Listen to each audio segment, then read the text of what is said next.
네, 안녕하십니까. 시흥강릉 심도대책위원회 김세정 위원장입니다. 이곳이 내도록 추웠고 오늘도 굉장히 추웠습니다. 이렇게 추운 날씨에도 불구하시고 원근 각처에서 많이 참석해 주신 주민 여러분들께 감사를 드리고 특히 우리들의 그 보상 전략을 위해서 오늘 설명해 주실 신석범 변호사님께 감사를 드립니다. 아마도 저를 포함해서 우리 모든 주민들의 생각은 똑같을 텐데 도대체 이게 뭐 언제 보상이 되는 거야? 그것부터 시작을 해서 과연 그럼 얼마를 줄 거고 어떻게 해줄 것이냐? 굉장히 이렇게 그 저평가돼서 보상을 하고 있고 거기에다가 양도세까지 떼고 나면 반의 반쪽이다라는 게 그 실질적인 겁니다. 그래서 그런 것들에 대한 의구심과 불안감 이런 것들이 많이 있을 겁니다. 그래서 그런 것들을 해소하기 위해서 오늘 특별히 이렇게 보상 전략 설명회를 만들었습니다. 그래서 먼저 이제 보상 전략에는 제일 중요한 건데 먼저 단체 전략. 우리들이 같이 움직여야지만 전략이 되고요. 같이 움직일 때만 우리들이 원하는 어떤 목표를 만들어 나갈 수가 있습니다. 거기에는 뭐 제도를 포함해서 따라서 우리들이 이미 대책위를 운영한 지 한 5년이 되었고요. 그런 가운데에서 많은 주민들께서 또 많은 또 어르신들께서도 이야기를 했는데 왜 대책위가 9개나 되고 10개나 되느냐. 똑같은 일을 하면서 그렇게 해서 완보이스, 다시 목소리가 하나가 안 되면은 그 효과가 없다라는 말을 통해서 저희들이 작년도 9월 9일 날 연합대책위를 만들었습니다. 오늘은 저희가 혼자 하지만은 제가 연합대책위에서 시흥시 전체 그 간사위원장을 하고 있고 그러면 광명까지 9개 대책위가 모였고요. 그 9개 대책위가 만들어지고 나서 우리들이 감정평가사를 선임을 했고 그 감정평가사를 선임하고 나서 저희들이 그 팀워크를 우리가 뽑았기 때문에 일단 7명의 감정평가사는 굉장히 그렇게 협조가 잘 됩니다. 큰 구역에서 보면은 감정평가사를 뽑을 때 나눠서 막 뽑고 그러다 보니까 끊임없이 이렇게 내부에서 의견 충돌이 있고 서로 협조를 안 하고 그러다 보면은 결국 그런 빈틈이 허점이 돼서 그 주민들에게 손해가 되는 경우가 많았는데 우리들은 천만다행으로 연합대책위를 만들었고 우리 같이 뽑았고 그걸 중심으로 해서 우리 작년에는 보상 착수 간담회도 열었고 전체 평가사들 모여서 1차 보상 협의회도 열었고 또 이현주 국회의원도 우리가 초청을 해서 또 여러 가지로 전략적인 부분들에 대한 것도 이야기를 했고 그 중에서도 괄목할 만한 것은 보상이 지연되는 것이 우리들한테는 16년째 이러고 있지 않습니까? 그러다 보니까 많은 분들이 대출이자 때문에 어려워하는 분들이 많고 또 여기는 토지사용 허가 구역으로 묶여가지고 개인 사유 재산권 행사가 안 되고 있어요. 그래서 신속보상도 중요하거든요. 그 신속보상을 같이 띄워서 작년에 보상 공고를 한 달 땡겼고 그 다음에 그때 나올 때 금년 11월에 보상 개시한다고 한 것을 한 4달 정도 땡기는 거로 해서 금년 4월 달까지 보상 평가서를 전부 다 납품하는 거로 그렇게 좀 발표가 됐고요. 만약에 4월 말까지 모든 평가가 끝난다 그러면은 보상 일정인데요. 2달에서 3달 정도의 그 보상 결과 납품된 결과서를 갖고 우리 국토부와 그 다음에 LH 본사 또 감정평가협회에서 검토를 합니다. 잘 됐나 안 됐나 그 왔다리 갔다리 하면서 그러면은 저희가 볼 때는 한 7월 달쯤에는 보상이 개시될 것이다 라고 보고 있습니다. 근데 조금 납품이 좀 늦어진다 그래도 7월 8월 그 어간에 나올 것이다. 그 신속 보상을 위해서 저희들은 굉장히 노력을 많이 합니다. 정당 보상이 더 중요하지만 신속 보상하고 같이 두 마리 토끼 같지만 그걸 잘 이용하면서 하고 있고 그런 신속 보상을 위해서 지난주 월요일 9월 17일부터 해서 1월 19일부터 해가지고 이제 그 지작물하고 영업 완투를 돌기 시작했거든요. 그런 계획을 사업 시행자 측에서 계획을 해줘야 되는데 그걸 잘 못했어요. 그래가지고 이게 약간 우왕좌왕하고 중구난방이 돼서 우리 대책위가 나서서 그런 걸 협조해줘서 진행을 시켜가지고 한 2주 동안 엄청나게 많이 돌았습니다. 저희 전략은 나중에 또 말씀드리겠지만은 처음에 할 때는 아직까지 의견 충돌이 없어요. 그리고 그렇게 됨으로써 사업 시행자의 감정평가사, 아까도 텔레비에 나왔지만은 그 감정평가사가 그 재판에 있어서 판사랑 똑같거든요. 굉장히 중요한데 그 사업 시행자 즉 그 평가사들하고 우리하고도 친해지는 기회가 되고 또 토지주 평가사들 해서 우리랑 이제 같이 가다가 그 순전히 그 전략 설명회니까요. 그걸 가다가 이제 일정 시간 되면 한 2월 저기 우리 명절 지나고 나면은 2월 말쯤에 토지 평가한 금액들이 나옵니다. 그러면은 어느 구역이나 그 차이가 있어요. 우리가 낸 것과 사업 시행자 측 낸 게 보통은 30% 40% 차이가 납니다. 만약에 우리가 뭐 25조를 냈다 그러면은 거기서 뭐 15조를 낸다든지 이렇게 차이가 커요. 그 이견이 좁혀지진 않아요. 그럴 때에는 저희들이 지원했던 거 전면 철수하고 전면 반대하고 대규모 시위를 벌일 겁니다. 이게 다 전략이거든요. 그렇게 아마 한 번 정도, 두 번 정도 대규모 시위를 할 텐데 또 그때도 참가해 주셔서 전체가 그렇게 하면은 전체 땅값, 토지 용지비가 올라갈 때 우리 땅값이 다 올라갑니다. 그 올라가는 거 중요하다는 것이고 그리고 양도세도 추가로 말씀드리면 저희들 실질적으로 반의 반쪽 나오는 것에 첫 번째 반쪽은 땅값이 안 나오는 거고 두 번째 또 반쪽 되는 건 양도세예요. 양도세 49.5%입니다. 누진세로. 대략 한 30% 내는데 그 양도세 때문에 저희가 1년에 1억을 2억으로 5년 내에 2억을 3억으로 올렸고 현금 감면을 10%에서 15% 올렸거든요. 이제 그런 것들도 해나가면서 다시 말씀드리면은 일정하고 막 섞여서 말씀드렸는데 간단하게 끝내겠습니다. 우리 단체 전략은 전체가 잘 받도록 하는 게 단체 전략입니다. 그러려면은 토지 용집이라고 하는 그 예산을 끌어올려야 됩니다. 그 예산 끌어올리는 거를 우리가 14조 7천억에서 지금 25조까지 올렸거든요.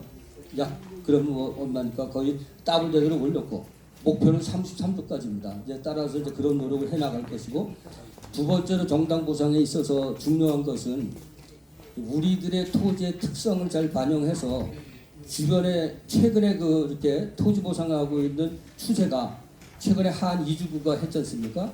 또 목감천도 했었고 지난번에 용인 국가 반도체 산단도 했고 뭐 그렇게 많이 한 것들이 있는데 최근에 계속 올라가고 있어요. 3기 신도시가 왕숙 교산할 때는 2.1배, 2.2배. 그 앞에 했던 인천의 계양 같은 경우는 1.8배 올라가요. 그리고 단결해서 하는데 양도세도 중요하다. 그 양도세도 저희가 줄였고 이제 남은 것은 불과 한 달, 두 달 남았다고 봐야 돼요. 2월 말이라면 오늘이 뭐 1월 말이니까 그렇게만 보면 한 달이고 납품하는 것까지는 한 3달 남았고 정말 시간이 없습니다. 이제는 우리가 한 16년 동안 일해가지고 아직도 뭐 언제 되나 이렇게 생각할지 모르겠지만 다 됐다 하는 거예요. 그래서 이제부터는 우리가 단결해서 우리가 하나를 묶었어요. 대치기가 하나가 됐고 그럼 우리 주민들도 하나가 돼야 됩니다. 하나가 돼서 같이 나가서 하면은 이 보상 역사에 있어서 광명시흥 3기 신도시가 새로운 지평을 신기원을 열 겁니다. 그래서 저는 보통 가격을 많이 물어보는데 그 가격을 보려면 이제 토지 특성을 봐야 되지만 일반적으로 볼 때는 공시지가에 얼마냐로 하잖아요. 뭐 그렇게 한다 그러면은 3배 이상은 받아야 된다라고 생각을 하고요. 그래서 단체 활동을 위해서 같이 힘을 합쳐 주시고 저희들이 이 단체 활동을 위해서 끊임없이 연구를 해서 공문을 만들고 논리적으로 그 공문을 보내서 우리 담당한 국토부라든지 또는 LH라든지 뭐 국회라든지 공문을 보내고 또 시장들한테도 보내고 그 다음에는 국회의원도 다음 주에 다 3명 다 만나기로 했어요. 이모경 의원하고 그 다음에 저기 우리 문정복 의원 등등 해서 그 다음에 저쪽에 있는 거 이현주 국회의원이 많이 도와주고 있거든요. 이현주 국회의원이 지역군 아니지만은 이제 그러한 거 국회의원들하고 협조도 해야 되고 그 다음에는 그 시장들 그리고 LH, GH 또 언론인들도 중요합니다. 이제 그런 분들하고의 그 단체 활동입니다. 전부 다 이제 그런 노력들을 해봤자 이제 한 달 남았어요. 한 달, 2달 남았는데 열심히 해나갈 겁니다. 단체 활동에 많은 관심 갖고 많은 협력을 부탁드리고요. 두 번째로 제가 조금만 더 말씀드릴게요. 개인 전략이 있어요. 단체 전략이 방금 말씀드리는 거는 그 개인 전략. 그러면서도 또 내 땅값 잘 받아야 돼요. 이제 개인 전략에 대해서 말씀드리면은 대부분이 이지목이라 그래서 내가 땅이 뭐 임야로 되어 있는데 밭을 사용하는 분들이 있고 뭐 다른 논으로 되어 있는데 또 다른 거로 이렇게 활용하는 경우가 있거든요. 오랫동안 뭐 건물도 그렇고 그런 이지목 실제로 지목과 쓰는 거 틀린 경우 이런 건 잘 발굴해 가지고 현황 설명을 해서 현재 쓰고 있는 좋은 조건으로 받아야 된다는 것. 그다음에 일단지라는 개념이 또 있어요. 하나의 필지가 두 개의 필지지만은 앞에는 대지고 뒤는 전인데 같이 내가 이렇게 해서 하나의 공장으로 쓰고 있다든지 그러면 하나의 단지로 평가를 받을 때 받을 수 있는 근거들이 있거든요. 그런 것도 있고 또 예정 공도는 이제 우리 전체한테 해당이 되겠지만은 특히 그 시흥시 같은 경우에는 도시 그 계획도로가 있어요. 그 계획도로에 따라 가지고 그 한 10여 년 전부터 건축을 할 때 그걸 다 떼놓고 줬어요. 그래서 그것이 사실상의 그 도로로 사용을 하는데 실제로는 국가에서 매입을 안 했기 때문에 도로가 아니에요. 그래서 지속도를 떼보면은 전부 다 전으로 돼 있지 도로가 아니거든요. 그런 경우에는 3분의 1 가격이 아니고 정상 가격으로 받는다. 예정 공도 뭐 그런 것도 있고 또 신경 써야 될 것은 우리 어떻게 보면 고물상도 많고 굉장히 여러 군데가 있는데 폐기물이 매립되어 있는 그런 토지가 굉장히 많습니다. 근데 그 폐기물 같은 경우에는 우리가 수용을 받게 되면 폐기물 처리 비용을 그 토지주가 다 내야 돼요. 어떤 경우에는 몇 억씩 나와요. 그래서 그것도 잘 판단하셔가지고 폐기물이 많이 있다 싶으면은 바로 받질 말고 수용 재결로 가면은 원시 취득으로 바뀌기 때문에 그걸 면할 수가 있어요. 그리고 또 땅값도 올라갈 수가 있고 뭐 그런 전략도 있고 현재 또 지작물과 영업 손실을 돌아다니고 있는데 그 지작물 같은 경우에도 빠진 거 없이 왔을 때 잘 얘기해야 될 뿐만 아니라 지작물 자체에 대한 평가는 지금 그 가격이 얼마냐예요. 내가 15년 전에 질 때 5억이 들었다가 아니고 지금 다시 질려면 10억이 들거든요. 그 10억으로 평가를 하고 감가상각을 해서 가격이 매겨져야 되는 거예요. 그래서 지작물에서 설명을 할 때 특히 리프트 같은 거 막 있잖아요. 이거 설치를 하면은 그 당시에는 리프트 할 때 뭐 1,500만 원 들었다. 지금 견적을 다시 받아봐야 돼요. 그러면 3,500만 원이에요. 그럼 그런 것으로 가격을 제시해서 알려주는 것이 좋습니다. 감정평가사들이 알긴 알지만 일일이 확인을 못 하거든요. 그 지작물 같은 경우에 또 영업순실 같은 경우에는 그 자기들이 3년 동안 해서 4달치 평균액을 그 손실 보상액을 주지 않습니까? 거기에 해당될 때 보통은 그 부가세 세금 낸 세액 증명서 갖고 하지만 세금 외에 별도로 한 그 매출이 있잖아요. 그것도 다 얘기를 하세요. 다 인정을 해주니까 그것 때문에 처벌받지 않습니다. 그래서 영업 손실도 그렇게 해야 되고 지금 지자물과 영업 손실 돌아다니는데 반드시 그 오면은 준비했다가 그 감정평가사들에게 그런 거 다 설명을 하십시오. 그리고 또 확인하고 굉장히 중요합니다. 그리고 나중에 가서 이의 신청하고 수용 제기를 갔을 때 굉장히 오래 걸리고 힘들거든요.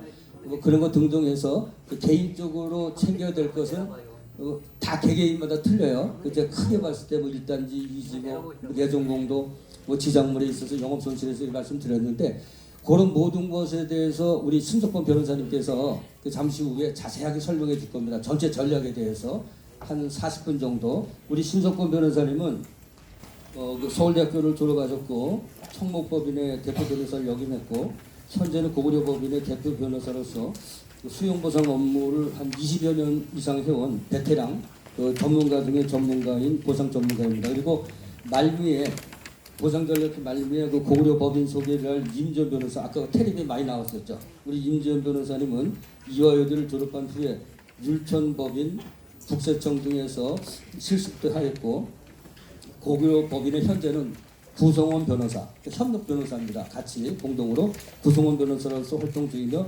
보상 업무의 전문가 중에 전문가입니다. 이제 그러면은 신석범 변호사님 모셔서 설명을 듣도록 하겠습니다. 나올 때 큰 박수를 부탁드리겠습니다. 예, 안녕하십니까. 방금 소개받은 법무법인 고구려의 대표를 맡고 있는 신석범 변호사입니다. 인사 올리겠습니다. 반갑습니다. 예, 날씨가 추운데 많이 오셨네요. 최근에 특히 날씨가 연속으로 좀 많이 춥다가 오늘은 조금 풀린다고 했는데 근데 이런 추운 날씨보다도 아마 여기 오신 많은 분들은 올겨울이 어쩌면 더 유독 추울 수 있을 것 같다는 생각을 합니다. 지금 아까 조금 전에 위원장님께서도 말씀하셨지만 이 지역이 보상에 있어서 가장 중요한 순간에 와 있습니다. 전쟁으로 비유하자면 모든 전투의 가장 중요한 핵심의 절정에 와 있다 이렇게 볼 수 있거든요. 이 시점에서 바로 보상 전략 설명회를 열었습니다. 일반적인 보상의 내용에 대한 설명이 아니라 전략이란 말이 들어갔잖아요. 전략이란 말은 원래 군사학에서 나온 용어인데 어떠한 목표를 전쟁의 승리를 하기 위해서 거기에 필요한 전략적 계획, 그 다음에 전략적 실행 이런 것들을 다 포함하는 의미입니다. 그래서 제가 오늘 말씀드릴 내용은 집단적 협상으로서 그동안 대체가 해왔던 핵심적인 전략적인 노력들이 어떤 것들이 있었고 이 단계에서 이걸 어떻게 이어가야만 전체적인 보상금을 올리겠는가라는 설명을 한 축 하고요. 또 하나는 각 개인들이 자기 땅에 대해서 핵심적인 쟁점이 될 만한 토지 보상의 특별한 쟁점들 몇 가지를 말씀드리고자 합니다. 그리고 보상 내용에 대한 상세한 설명은 지금 타임보다는 나중에 보상 통지가 예정된 올해 6월 내지 7월 8월 무렵 되면 대책위와 협의해서 보다 더 상세한 강의로서 그때 하도록 하겠습니다. 예, 저희 법무부인 이름이 좀 거창하죠. 제가 그 청목의 대표로 있다가 고구려라는 법인을 10년 전에 만들면서 이 토지 수용, 이 부동산과 관련된 것을 보다 더 진취적으로 해보자 이런 의미로 만들었습니다. 자, 그럼 이제 설명을 올리겠습니다. 예, 제가 오늘 말씀드릴 순서는 사업 개요와 추진 경과 예상 일정을 간단하게 말씀드리고요. 그 다음에 이 지역의 특이한 여기는 보금자리 지구, 특별관리 지역, 그리고 다시 공공주택 지구라는 이런 2중 3중에 희생이 되었던 전국에서 유일한 우리나라 대한민국 역사상 유일한 지역이기 때문에 그 의미가 무엇인지에 대해서 살펴보고요. 그 다음 신도시 대책위원회 활동 경과 및 성과를 봄으로써 이제까지 해왔던 전략적인 실행의 과정들을 말씀드리고 그리고 현 단계에 우리는 전략적으로 어떻게 행동해야 되는가를 말씀드릴 겁니다. 여기까지가 전체 집단적인 전략을 위한 내용이라면 그 다음에 나오는 이의 신청 절차와 보상의 종류 부분은 개인적으로 내 땅에 어떤 문제가 있고 불복 절차는 어떻게 하는지에 대해서 오늘은 간략하게만 설명드리고 보상 통지 예정된 6, 7월 무렵에 다시 한번 이런 자리를 마련해서 상세한 말씀은 드리겠다 이렇게 말씀드리고요. 그 다음에 저희 법인 소개는 임지연 변호사님이 나와서 좀 해주시고 그 사이에 저는 잠깐 목을 좀 숙였다가 질의응답 예정하고 그때 다시 단상에 올라와서 답변 드릴 수 있도록 하겠습니다. 자, 사업의 개요입니다. 잘 아시겠지만 목감천을 중심으로 남북으로 흐르는 목감천을 중심으로 주로는 좌하단의 시행지구 오른쪽에 광명이 있습니다. 사업 시행자는 한국토지주택공사 흔히 LH라고 하죠. 그 다음에 경기도 경기주택도시공사고요. 공급 세대 수가 무려 6만 7천 가구입니다. 그저께 1월 29일에 국토부에서 이번에 주택 공급 대책을 다시 발표했죠. 현 정부 들어서 주택 정책에 관해서 집권하자마자 6월에 수요 억제 정책의 일환으로 금리 정책을 폈었고요. 9월에 일부 공급 대책을 내놨습니다. 구친 대책이라고 하죠.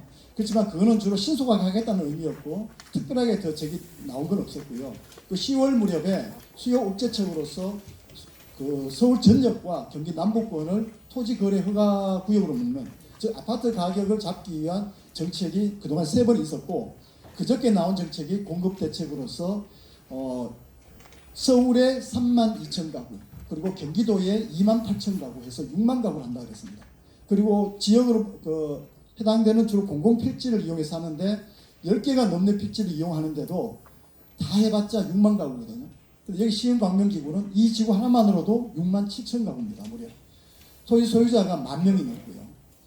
그 다음에 근거법은 공공주택특별법과 토지보상법이고요. 위치는 광명, 시흥에 약 7개 동이 편입됩니다. 면적은 384만 평입니다. 우리나라 토지 수용의 역사, 신도시의 역사에서요. 앞으로는 이런 게 저는 나오지 않을 거라고 거의 확신을 합니다. 우리나라 1기 신도시가 분당과 일산이 노태우 정부 때 추진됐었잖아요. 분당이 500만 평이 넘습니다. 일산이 약 350만 평 가는데요. 그 이후로 이 정도 규모의 신도시는 없었습니다.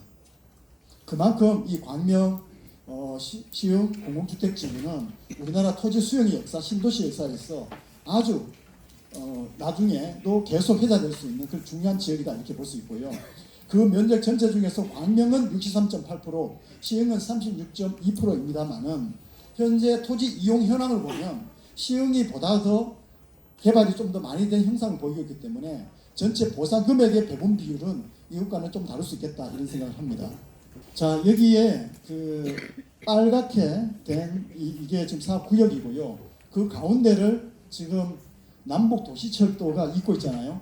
바로 1호선의 연결역인 개봉역, 7호선의 광명사거리역, 그리고 현재 광명 KTX역이 신안산으로 연결되면서 즉 세 개의 전철을 잇는 이런 남북도시철도도 예정되어 있고 여기에는 자족 용지도 상당히 비율이 크고 뭐 녹지공원도 많이 확보한다고 합니다. 그만큼 정부에서도 이 지역에 대한 수도권 서부권역에 원래 광명 KTX역 중심으로 가장 중요한 수도권의 물류 지역 중에 하나인데 거기에다가 이렇게 배후에 어마어마한 신도시 주거단지를 만든다 이런 의미로 지니고 있는 지역입니다. 자, 이걸 다시 이용 현황들을 보면요, 지목부열로 한번 보면 전답이 49.4%에서 사실은 거의 50% 가까운, 그러니까 논밭이 거의 반이다 이렇게 볼 수 있고요. 임야가 20% 가량 됩니다. 대지 잡종질 합쳐서 9.2%, 도로 등 기타가 20.9% 정도 되고요. 소유주별로 보면 국공유지가 21.5%이기 때문에 사유지는 약 78.5%, 그리고 용도지역 현황을 보면 자연녹지가 86%, 일종 일반 주거지역이 약 14%입니다. 여기 일종 일반 주거지역으로 빠져나온 사정은 아시겠지만 보금자리 지구 지정이 해제되고 특별관리 지역이 되면서 기존에 있던 전통 마을들을 빼준 것이죠. 그리고 나머지 자연 녹지 지역을 특별관리 지역으로 다시 묶어서 했습니다. 이 의미는 뒤에서 다시 살펴보겠습니다. 자, 이 그림을 보시면 사업구역 내에 파란 하늘이 보이죠. 그리고 그 가운데 하얗게 구름처럼 떠 있습니다. 바로 하얗게 있는 부분이 일종 일반 주거지역이고요. 하늘색으로 된 부분이 자연녹지지역, 그리고 공공주택특별법에서 특별관리구역으로 묶었던 지역입니다. 이제까지 사업 추진 과정에서 중요한 일정 위주로 살펴보겠습니다. 2010년 5월경에 여기는 보금자리 주택지구로 지정됐습니다. 그 당시에 이명박 정부가 2008년에 집권을 하면서 토지공사와 주택공사를 합병해서 LH를 만들고 보금자리 지구를 14개를 순차적으로 발표했습니다. 광명시는 가장 늦은 4차로 발표됐었고요. 그래서 보금자리가 다 수행이 됐는데 그 중에서 2개가 사업을 드랍을 시켰습니다. 하나는 하남 간북 지역이라는 곳인데 규모가 작습니다. 거기는 워낙 이미 개발이 된 지역이라 LH로서는 개발이 또 많지 않았거니와 대처기가 워낙 강력한 투쟁을 해서 드랍을 했다는 설이 있고요. 광명시흥지구는 이게 2015년에 가서 지구지정 해제되거든요. 박근혜 정부 들어왔습니다.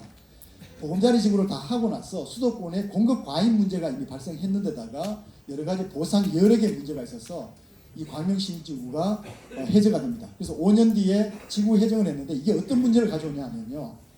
보금자리 지구 지정을 하면 그 전까지 약 40년가량 여기는 그린벨트였어요. 그러면 개발을 한다라고 지구 지정을 하면 그린벨트를 해제를 시킵니다. 그럼 그린벨트가 해제된 상태였는데 이걸 만약에 보금자리 지구를 사업을 못한다고 해제를 해버리면 그린벨트가 다 해제된 상태로 남게 되잖아요. 정부로서는 이 알짜배기 땅을 나중에 개발 가능성이 있는데 그걸 해제된 상태로 놔둬서 각자가 개발하는 걸 두고 볼 수 없었던 거죠. 그래서 고심 끝에 내놓은 안이 바로 특별관리지역이라는 것인데 그 당시에 토지 수용에 대해서 좀 아는 저 같은 사람은 야, 이거 잘못하면 시흥광명에서 폭동이 일어나겠는데 생각을 했습니다. 왜냐하면 다시 그린벨트로 묶는다면 여기 주민들이 그냥 있겠습니까? 40년 동안 그린벨트로 묶여왔다가 보금자 개발한다고 그랬다가 사업 시행자의 사유로 취소가 됐는데 다시 묶어버린다 이러면 할 거잖아요. 그래서 공공주택특별법에 사실상 이 지역만 위한, 저는 앞으로도 이 조항이 적용될 가능성이 없다고 봅니다. 공공주택특별법 제6조의 2부터 6조의 5까지 4개 조문이 들어가면서 일부 혜택을 주는, 그래서 마을 부분을 일종 일반 주거지역으로 빼주고, 그리고 빼주면서도 약간 여유있게 빼주고, 그 다음에 이후에 기반시설 같은 거 좀 지원해주겠다 이런 어떤 조항을 넣으면서 일종의 기존에 있던 현지 주민들의 소유주들하고 타협이 좀 이루어져서 바로 지구 지정 해제하고 특별관리지역으로 지정됐습니다. 특별관리지역은 이름에서 보듯이 특별히 관리해주겠다, 도와주는구나 이런 의미만은 당연히 아닙니다. 사실상 그린벨트의 연장이라고 볼 수 있습니다. 그린벨트의 핵심은 국토계획법에 나온 6대 행위 금지 조항이 있어요. 형질 변경, 건축 허가, 중목벌채, 토지 분할 이런 것들이 다 금지가 됩니다. 역시 특별관리지역 마찬가지입니다. 두 번째, 공시지가가 그린벨트하고 거의 같은 수준으로 묶입니다. 이 두 가지 규제가 핵심적인 그린벨트 규제인데 그게 여전히 특별관리지역에서 유지가 되는 것이거든요. 그 다음에 그러다가 21년에 공공주택지구를 지정한다는 공람공고를 처음 했습니다. 공람공고라는 말은요, 이런 사업을 하겠습니다라고 언론에다가 발표해서 신문에 싣고 그다음 보도자료 내고 이걸 말합니다. 즉 전국적으로 이 사업을 한다는 최초의 발표이기 때문에 이 날짜는 아주 중요합니다. 21년 2월 24일은. 왜냐하면 이후에 수용되니까 내가 보상금을 지금이라도 들어가서 더 받아야지 오는 것을 투기라고 하잖아요. 투기를 방지하기 관련된 것들, 예를 들어 유지자 택지, 생활대책용지, 영업보상과 관련된 것은 이때가 바로 기준 시점이 돼서 이 기준 이후에 만약에 들어온 거는 인정 안 해준다 이런 의미를 지닙니다. 그 다음 중요한 날이 22년 11월 29일 이렇게 박수 쳐져 있잖아요. 공공주택지구로 다시 지정했습니다. 공공주택지구는요, 보금자리 주택의 법이 똑같습니다. 이름만 바꾼 거예요. 원래는 보금자리 특별법이었다가 나중에 공공주택 특별법으로 이름만 바꾼 것이니까 다시 보금자리로 돌아갔다 이렇게 보시면 됩니다. 자, 이게 지정된다는 것은 어떤 의미냐? 첫 번째는 사업 인정 고시로 의제된다는 말입니다. 말이 어렵죠? 하나하나 풀어서 설명드릴게요. 사업 인정이라는 것은 LH가 이런 사업을 하겠습니다라고 국토부에다가 신청을 해요. 그러면 국가에서 해도 좋다 인정, 이게 사업 인정입니다. 이걸 정부가 발행하는 관보라는 곳에다가 올리면 그게 고시가 됩니다. 사업 인정 고시가 되면 크게 두 가지 의미입니다. 첫 번째, 여러분들의 모든 보상평가, 토지와 건물의 형상은 바로 이 날짜를 기준으로 합니다. 그러면 지금 평가를 하는데 22년 11월 29일 당시에 그 형상을 어떻게 알아라고 하시겠지만 그 날짜에 LH가 항공사진, 드론 같은 걸로 촬영을 다 해놓습니다. 그 뒤에 그래서 뭘 짓고 해놓은 것은 나중에 다 적발될 가능성이 높아요. 첫 번째는 그래서 평가의 형상을 바로 이때를 기준으로 한다는 게 첫 번째고, 두 번째로 중요한 것은 우리가 적용하는 공시지가가 표준지 공시지가에 매년 1월 1일에 표준지 공시지가라는 걸 국토부에서 발표를 해요. 그리고 그 공시지가를 기초로 평가를 하는데 몇 년도 공시지가를 쓸 거냐가 문제될 거잖아요. 바로 원칙적으로는 이 공공주택 지구가 지정되었던 이 해에 있었던 22년 1월 1일 것으로 씁니다. 다만 아직 결정은 안 됐는데 현재 감정평가 중인데요. 예외적으로 공공주택 특별법에 예외 조항이 하나 들어가 있습니다. 만약에 이 사업구역에 이 사업 발표한 21년 이후에 지가의 평균 증액률이 광명시흥시의 평균 증액률보다도 30%가 더 높으면 최초 시기로 돌아간다 이렇게 되어 있어요. 최초 발표한 건 21년. 그러니까 이 지역은 공시가를 21년 걸 쓰느냐 22년 쓰느냐를 가지고 평가사가 선택할 수 있다 이렇게 보여집니다. 그러니까 저희들 내부적으로는 법인 내에서 분석을 해봤을 때는 21년 쓰는 것도 가능한 수치로 나오긴 합니다. 그렇지만 최종 결정은 아직 안 된 상태다 이렇게 볼 수 있습니다. 그래서 사업인정 고시 의제는 그런 의미고, 또 이 공공주택 지구를 지정하면서 특별관리지역을 해제를 한 것이죠. 그리고 다시 공공주택 지구로 묶었기 때문에 여전히 6대 행위 금지 이런 것들이 다 들어가고 있습니다. 그 다음에 작년 25년 8월 27일에 보상계획 공고라는 것이 돼서 지금부터 이제 보상을 합니다라고 출발을 했고, 최근까지 감지평가가 선정이 되고 현재 토지와 지상물에 대한 평가 중에 있습니다. 이 지역의 특이한 사항, 보금자리 지구, 특별관리지역, 그리고 공공주택지구 이렇게 왔습니다. 그 이전에는 그린벨트가 있었고요. 그린벨트 40년에 보금자리 지정 이후에 5년, 특별관리지역 7년, 그리고 다시 공공주택으로 지정됐습니다. 20년 보금자리 지정, 15년 보금자리 해제와 특별관리 지정, 22년 공공주택지구로 지정된 것이죠. 자, 이것이 어떤 의미를 지니는지 보겠습니다. 특별한 희생에 대한 특별한 보상. 얼마 전에 현 대통령께서 보훈부 국무회의 관련해서 이런 말씀하셨어요. 예전에 나라를 위해서 희생하신 분들은 공익을 위해서 특별히 희생하신 분들이니까 특별한 보상을 해야 된다 말이 있잖아요. 이 말은 원래 어디서 나왔냐면요. 독일에서 토지 수용에 관한 학설에서 이 말이 나옵니다. 토지 수용이라는 것은 공공의 목적을 위해서 사적인 사유재산권에 대해서 일부 침해를 인정해 준다는 것이잖아요. 그러면 특별한 희생을 당하는 것일까? 그러니까 거기에 대한 특별한 보상을 해주겠다. 이게 독일의 수용에 관한 학설론이었고요. 이게 현재 우리나라 헌법재판소와 대법원이 토지 수용에 관해서는 특별한 희생에 따른 특별한 보상이라는 개념으로 구체화하고 있는 용어입니다. 그런데 이 지역은 몇 번의 희생이 있었죠? 공적인 목적으로 그린벨트, 보금자리, 특별관리지역, 그리고 공공주택지구. 우리나라 어느 지역에도 이런 식으로 이름을 바꿔가면서 계속적으로 56년간을 규정한 지역은 드뭅니다. 그렇다면 특별한 희생에 대한 특별한 보상이라면 당연히 2중, 3중, 4중에 있었다면 특별한 보상도 2중, 3중, 4중으로 두텁게 해야 된다는 논리도 가능한 거잖아요. 그래서 이런 식으로 대책위가 평가 사람들한테 계속 주장할 수 있도록 제가 조언도 드렸고 그런 기본적인 핵심 전략적인 어떤 우리 취지를 주장하고 있다 이렇게 말씀드릴 수 있습니다. 자, 신도시 대책위 활동 경과 그동안의 이 전략적인 실행을 어떻게 했는지 보겠습니다. 이 사진은 대책위 사무실에 가면 1층 로비에 아주 커다랗게 천으로 걸개로 걸려 있습니다.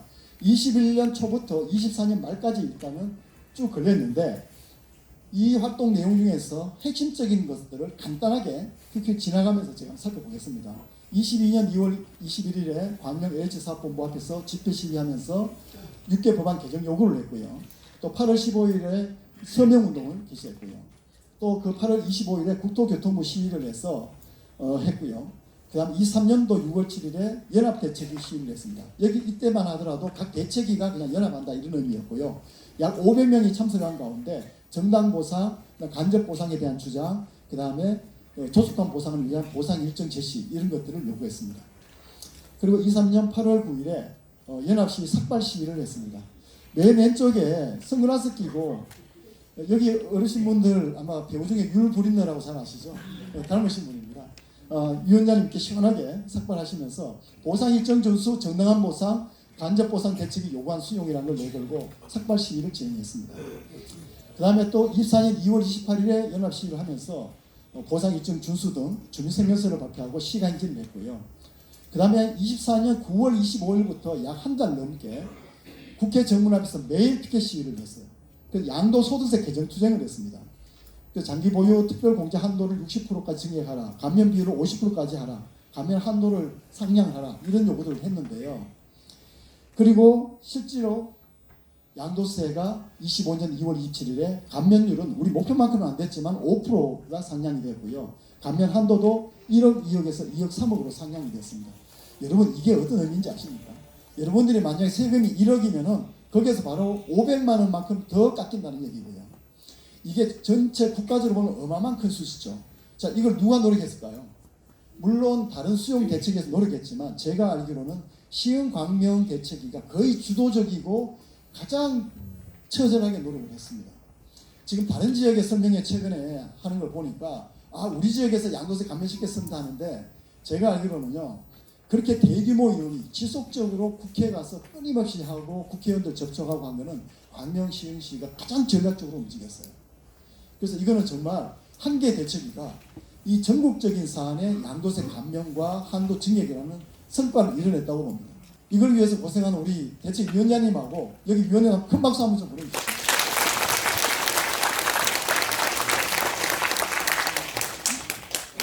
예, 그리고 또 25년 5월 12일에 보상 지연을 위한 위원장님 한 번 더 삭발하셨어요. 그리고 8월 27일에 보상 계획 공고가 됐는데 예정된 공고 시기보다 1개월가량 단축됐습니다. 여러분 1개월 단축 그까짓 거 생각하시나요? 제가 이제까지 LH 사업지구에서요. 공고 시기가 예정보다 늦어진 거는 심지어 1년, 2년 늦어진 건 많이 봤지만 당겨진 사례를 거의 못 봤어요. 이거는 여기에 집단적 협상력이 워낙 강력했기 때문이라고 봅니다. 그 다음에 협의 보상 통제 시기도 원래 연말이었는데 거의 7, 8월로 당겨졌거든요. 이것도 어마어마한 거예요. 특히 대출 많으시고 이자 많이 내시는 분들한테는 정말 큰 혜택입니다. 이 부분도 대책이 아주 큰 성과라고 볼 수 있죠. 바로 이런 집단적인 협상력을 통해서 LH로부터 이뤄낸 성과다 이렇게 볼 수 있습니다. 그리고 25년 9월 9일에 7개 주민대책위가 처음 9개 내지 7개입니다. 연합체를 구성했습니다. 여기에서 감정평가서를 공동 선정하고 그 다음에 앞으로 보상협의회가 열리는데 LH와 협상장이 열립니다. 거기에서 LH와 협상력을 극대화하고 그 다음에 연합대책위 주최의 집회를 3월 말 내지 4월에 예정을 하고 있습니다. 자, 이건 정말 중요한 의미를 지닙니다. 제가 20년 넘게 수많은 지역을 가보면 대책위가 몇 개가 난립하는 경우가 많아요. 근데 서로 대책위끼리 욕하고 싸웁니다. 그래서 감정평가서를 선정 못하는 경우도 있어요. 그런데 여기는 이렇게 넓은 지역에 무려 10개 가까운 대책위가 있는데 서로 투쟁을 하거나 이럴 때는 힘을 합치고 연합을 하는 이 리더십, 지도력, 제가 보기에는 거의 우리 김세정 위원장님이 주로 하고 계시다고 보거든요. 김세정 위원장님은 고위급 군 지휘관 출신이세요.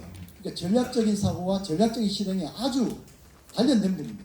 그래서 이런 어떤 연합체 구성을 통해서 감정평가서 선정도 무난하게 했고 지금 감정평가 과정에도 끊임없이 개입해 들어가면서 평가사님들한테 우리의 입장과 주장들을 계속 설파를 하고 있습니다.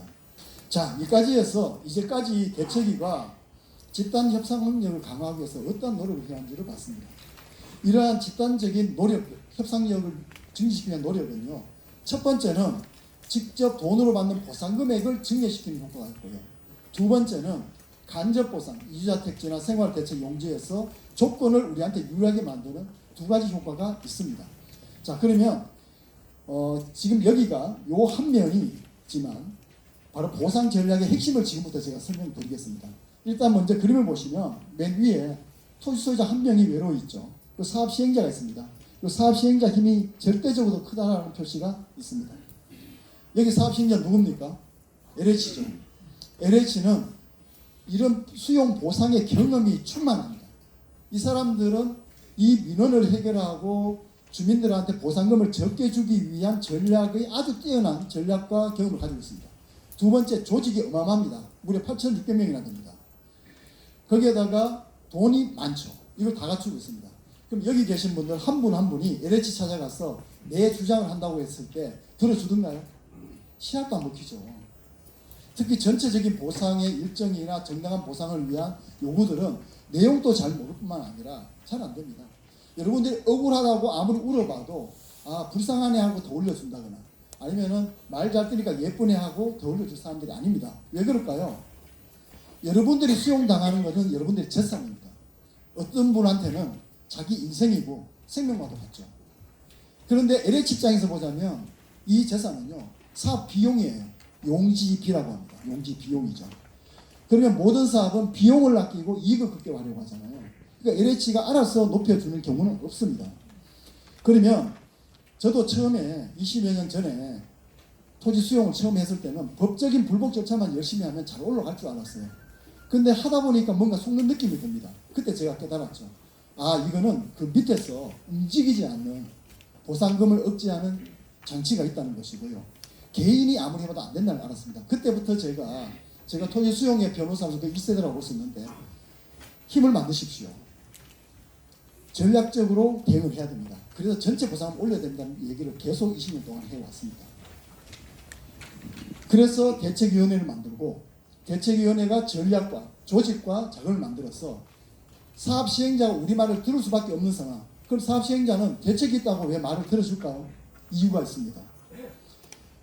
사업 시행자, 모든 개발 사업의 사업 시행자는 절차적인 주도권을 갖고 있고 정보를 가지고 있습니다. 이 사람들 자기 마음대로 다 할 수 있죠. 단 하나의 약점이 있습니다. 마치 성서에 나오는 다윗과 골리앗 싸움하고 비슷합니다. 골리앗은 천하장사하고 무적이었어요. 다윗은 16세의 소년입니다. 돌팔매로 맞췄죠. 자, 이 골리앗의 약점은 뭐였을까요? 그 정도로 체격이 크고 하다 보니까 몸이 둔합니다. 돌팔매 날아오는 거 보면서도 못 피해요. 자, 이 골리앗인 LH 약점은 뭘까요? 모든 개발 사업은 시간이 돈입니다. 이 사람들은 빨리 가야 돼요.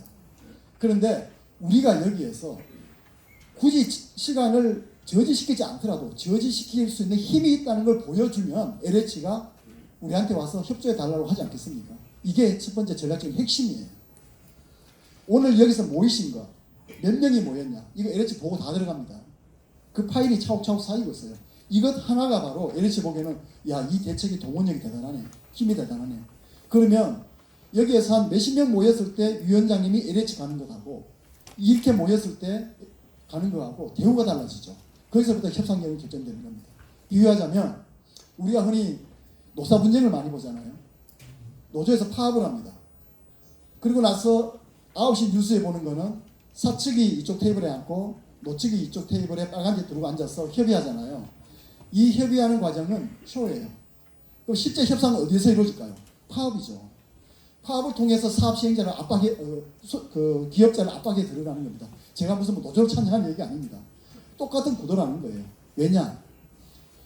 이 토지 수용의 현실이 녹록지 않기 때문입니다.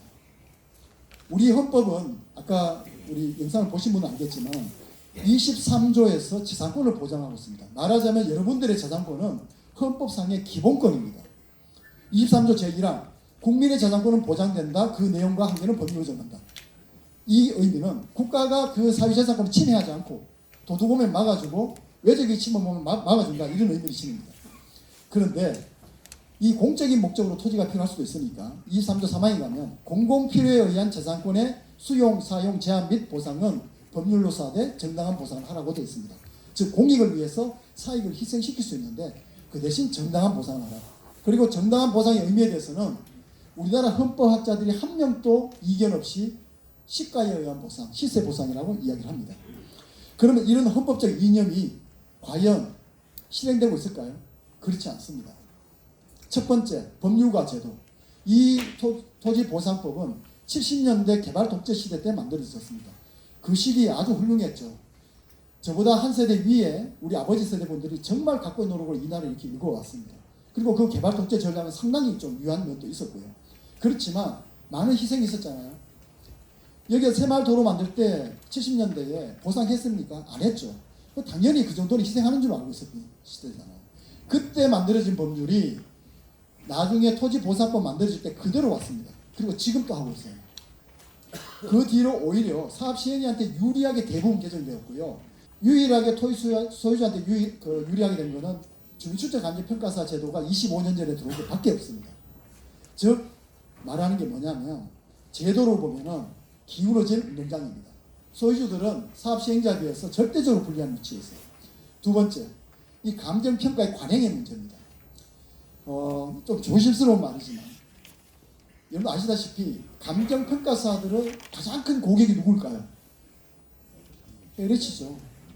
무시 못하실 거잖아요. 그죠? 이 감정평가 관행에서 이 수많은 법률과 규정이 있음에도 불구하고 아무래도 LH의 힘이 그 부분들이 보이지 않게 작동할 가능성이 있다는 것이고요. 그러다 보니까 우리 소유주들의 보상금은 상당히 낮습니다. 자, 토지 수용이 왜 뼈 아프냐 하면요. 첫 번째, 딱 보상금 통지받고 나면 정말 반토막 났다고 느낍니다. 왜냐하면 처음 사업 발표 났을 때 공시지가로 하잖아요. 그 즈음에 공시지가로. 근데 발표 날 때 이미 우리도 이미 5년이 지나 있습니다. 그러면 어떻게 되죠? 주변에 땅값 다 올라가 있죠.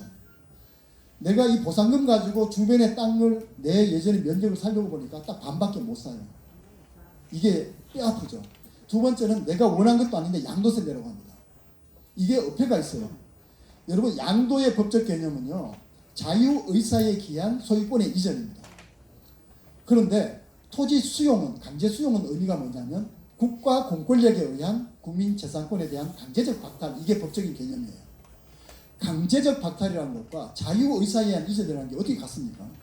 굳이 하려면 이름을 수용 이전세로 바꿔야죠. 그죠? 그러다 보니까 예전에는 양도세 감면이 40%였어요. 계속 줄어갖고 지금 10% 됐다가 겨우 5% 더 올려서 15% 만들어 놓은 겁니다. 그 다음에 내가 원해서 내는 것도 아닌데 이거 한 번씩 민원하러 가고 하면은 마치 들어줄 것처럼 하는데 들어주는 게 없어요. 그로 인해 스트레스가 되게 많고 항상 불안해지죠. 그리고 특히 연세 드신 분들은요. 여기 한국에 살던 공동체가 다 해체됩니다. 다 뿔뿔이 흩어져서 노년이 아주 고독하고 외로워져요. 이게 우리 토지 수용 현실입니다. 그런데 OECD 국가 중에서 현재 이런 수용의 제도와 관행을 가지고 있는 나라 없습니다. 유일하게 한 나라 더 있어요. 중국입니다. 중국은 사회주의 국가잖아요. 원칙적으로 이념적으로 그 나라는 모든 게 다 국유예요. 근데 우리나라는 자유민주주의 국가잖아요. 그런데 토지 수용의 현실은 우리나라와 중국이 크게 다르지 않습니다. 그 속에서 뼈가 아픈 것이죠. 저는 20년 넘게 수용을 하면서 정말 많은 피부를 봤고요. 신문에 났던 유명한 사건만 한두 가지만 예를 들더라도 2008년도에 이명박 정부 집권하자마자 취임하기 전에 났던 남대문 방화 사건 아시죠? 일산에서 같은 땅을 2번 수용당했던 70대 드신 분께서 너무 억울해서 알리려고 분실을 했는데 너무 번져버려갖고 다 타버렸잖아요. 밀양 송전탑 70대 어르신하고 그 아들인 50대가 같이 분신을 했어요. 아버님 돌아가시고 아드님은 중태에 빠졌습니다. 그 외에 제가 수많은 충격받아 돌아가시는 분, 극단적인 선택하시는 분, 하다가 쓰러지신 분 정말 많이 봤거든요. 그만큼 우리 토지 수용 현실은 그 밑바닥에 보면 상당히 비참합니다. 어떤 분들은 물론 이 재산이 뭐 여유가 있고 또 이게 뭐 투자의 대상이고 이런 분도 있겠지만 어떤 분들한테는 평생 이고 온 거고 하다 보니까 이게 너무 자기 생명같이 여겨지신 거죠. 그런데 제가 오늘 여기에서 이 지점에서 한 말씀 드릴 거는요. 재산이 있고 건강까지 이러면 너무너무 손해입니다. 더 손해잖아요. 마음의 준비를 하셔야 돼요. 상당히 보상이 그동안의 대책의 노력에서 많이 올릴 겁니다. 그렇지만 실제 받아오는 거는 자기 기대보다 낮을 수도 있거든요. 그렇더라도 너무 역정을 내시고 너무 흥분하지 마시고요. 건강을 잘 유지하시고 이 엎질러진 물을 최대한 주워 담겠다는 마음으로 이후에 대책을 강구하셔야 됩니다. 그래서 이제까지 대책위에 한 거는 바로 이렇게 해서 힘을 키워온 과정이고요. 그래서 사업 시행자와 동등한 협상력을 만들기 위한 과정이었습니다. 그리고 현재 가장 중요한 시점, 감정 평가를 하고 있고 3개월 뒤에 납품 예정이고 6개월 뒤에 통보 예정입니다. 지난 5년 중에서 가장 중요한 6개월을 남겨두고 있어요. 이때 여기 계신 분들이 할 수 있는 거 딱 하나입니다. 오늘처럼 이렇게 많이 모여주시고 3, 4월경에 대책위에서 연합 집회가 있다면 그걸 참여해 주시는 것만으로 그 쪽수의 힘, 이게 바로 LH가 가장 무서워하는 힘이라고 볼 수 있습니다.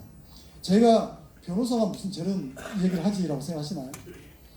아까 제가 말씀드렸던 것처럼 법과 제도만으로는 이 토지 소유주들의 희생이 제대로 보전이 안 돼요. 그러면 여러분들한테 내가 불법을 하는 얘기가 아닙니다. 여러분들의 기본권이 재산권을 지키기 위한 기본권이 있어요. 헌법상 기본권. 바로 민원을 넣을 수 있는 청원권, 언론을 할 수 있는 언론 출판의 자유, 그 다음에 대책위를 만드는 결사의 자유, 그리고 집회시위의 자유, 헌법상의 기본권. 즉 재산권을 지킬 수 있는 헌법상 기본권을 활용해서 합법적인 수단으로 여러분들의 힘을 키워서 직접 보상금도 올리고 해야 되겠다, 이런 말씀을 드립니다. 이게 보상 전략의 뭐 그 장의 전략이라고 말씀드렸지만 이게 핵심이에요. 여러분들이 참여해주고 대책에 힘을 보태주고 남은 6개월 동안만 그렇게만 해주면 분명히 이 지역에는 큰 차이가 있을 것이다, 이렇게 말씀드립니다. 그래서 대책위원회 중심으로 주민분들 지지해 주시고 또 전문가들이 전략적 조언을 해서 가장 극대화된 성과를 냈으면 좋겠다, 이런 말씀을 드립니다. 자, 여기까지 해서 집단적 협상을 기르기 위한 부분을 설명드렸고요. 지금부터는 개인들이 내 땅에 대해서 앞으로 보상 절차가 어떻게 되는지, 그리고 핵심적으로 지금 토지 보상에 대해서 특히 어떤 부분을 중점적으로 봐야 될지를 설명드리겠습니다. 이게 그림이 너무 화려하고 뭔가 많은 내용이 들어가 있죠. 일단은 계단을 보십시오. 뭔가 계단을 타고 올라가는데 계단이 4개가 있죠. 협의 통보, 수용 재결, 이의 재결, 행정 소송입니다. 이게 앞으로 4번의 평가가 이루어지는 지점입니다. 지금 현재 맨 아래 단계에서 협의 평가가 이루어지고 있습니다. 바로 사업 시행자 추천, 시도지사 추천, 토지 소유주 추천에서 평균 가격을 하게 되는데요. 그리고 이 감정 평가 가격이 원래 6월, 7월쯤 되면은 통보된다는 의미입니다. 협의 통보의 의미는 무슨 말이냐면요. 우리가 부동산 사러 가면 사업 시행자는 땅을 잘 가져가려고 하잖아요. 사러 갈 때 처음으로 가격 제시하는 배팅 가격이에요. 내가 이 가격 사겠습니다 라고 합니다. 여러분들 토지 수용이 복잡해 보이지만요, 제가 단순화해 볼게요. 어려운 거 아닙니다. 땅을 사고 가져가고 싶어하는 사업 시행자가 있어요. 그리고 나는 땅의 소유자입니다. 일반적인 경우에는 가격 흥정이라는 걸 하잖아요, 그죠? 흥정할 수 있는 권리를 국가가 가져간 게 강제 수용이에요. 가격 결정권을 국가가 가져간 거고, 그 가격 결정권에 국가가 가지고 있는 권리를 여기에 지구 지정을 하면서 사업 시행자인 LH한테 칼자루로 준 거예요. 그리고 감정평가사한테 그 가격 결정권을 맡겨놓은 겁니다. 그럼 우리는 일반적인 매매에서는 가격이 마음에 안 들면 나 안 팔아 하면 되잖아요. 그럴 권리가 없는 게 강제 수용이에요. 그래서 최초의 가격 배팅이 들어왔습니다. 여기에 대해서 내가 대출이 많아서 협의를 하거나 아니면 만족해서 협의를 하게 되면 법률상 부동산 매매로 취급됩니다. 매매는 본인이 좋아서 한 거기 때문에 이후에 이 계단을 못 올라갑니다. 불법적청을 못 가요. 거기서 다 종료입니다. 그 가격으로. 그런데 만약에 나는 이 가격이 불만이다 해서 이 일을 하면은 세 번의 평가가 더 있고 원칙적으로는 각 단계마다 올릴 수만 있고 내리지는 못하게 되어 있습니다. 이걸 불이익 변경 금지 원칙이라는 어려운 용어로 이야기하는데 어쨌든 올라갈 수 있다. 그런데 특히 이 수용 재결이 중요합니다. 여기 LH는 중앙부채산업공제부이기 때문에 수용 재결부터 중앙토지수용위원회, 세종시의 국토부와 같은 건물 내에 있습니다. 거기에서 합니다. 자, 이 수용 재결이 바로 강제 수용입니다. 강제 수용이 여러분들의 땅을 불도저와 포크레인으로 미는 게 강제가 아니에요. 보상금을 공탁한 날에 여러분의 소유권이 등기부상에 여전히 여러분들의 이름으로 있지만 LH로 소유권이 넘어갔다고 간주되는 것, 이게 강제입니다. 그렇게 소유권이 넘어간다. 이게 중요한 의미고요. 이 수용 재결 보상금을 받으실 때는 그냥 받으시면 안 되고 반드시 맨 오른쪽 보면 이 유보라는 빨간 글씨가 있을 거예요. 이걸 하셔야 돼요. 이게 어떤 의미냐면은 내가 이 돈에 만족하지 않고 이 일을 잠시 접어두고 그래서 이 일을 유보해두고 보상은 일단 받는다 이런 의미거든요. 이걸 안 하게 되면 그 다음 단계 이의제결 행정소송에서 아무리 올라가도 다 기각돼서 돈을 못 받습니다. 이 유보 아주 중요합니다. 그리고 협의해서 수용제기 때 그럼 돈을 협의된 통보 금액을 안 받으면 언제 받느냐? 약 6개월 후면 수용 재결이 떨어질 때는 더 올라간 금액으로 돈을 다 찾으면서 이의유보하면 돼요. 이의유보만 하면 돈을 다 받고 나서 그 다음에 이의제결 행정소송 계속 할 수 있습니다. 자, 이의제결은 수용 재결 처분에 대한 행정심판인데요. 이때는 다시 평가해서 올라간 금액만큼 받아라라고 통보 옵니다. 그러면 올라간 금액을 또 다시 받으러 가면 돼요. 그때도 역시 이의유보해야 됩니다. 왜? 뒤에 또 소송이라는 절차 남아 있으니까. 그죠? 그 다음에 마지막으로 사법부 행정소송으로 가는데 행정소송에서는 법원에서 평가사 한 명을 지정을 합니다. 상대적으로 보다 객관적으로 평가가 될 가능성이 높고요. 그 다음에 쟁점이 있는 토지들, 특별한 쟁점은 대부분 다가 소송 가서 바뀌는 경우가 많습니다. 그 소송 가서 쟁점을 우리한테 승소를 가져오려면은 첫 단계인 수용 재결부터 꾸준하게 주장해야만 확률적으로 확 올라갑니다. 그러니까 이것도 개인의 보상 전략에서는 가장 중요한 내용이죠. 수용 재결부터 핵심적인 쟁점을 발굴해내고 그거를 지속적으로 계속 이야기해 갔을 때 소송에서 바뀔 가능성이 높아진다. 이렇게 보시면 되겠습니다. 대략 이런 법적 불법 절차를 거치고요. 자, 보상의 종류부터 여기서는 특히 토지에 대한 특별 쟁점 위주로 설명드리고 제가 초두에 말씀드렸던 것처럼 보다 자세한 보상 내용은 6, 7월경 보상 통지 전후에서 대책과 협의해서 그때 가서 상세한 말씀을 드리도록 하겠습니다.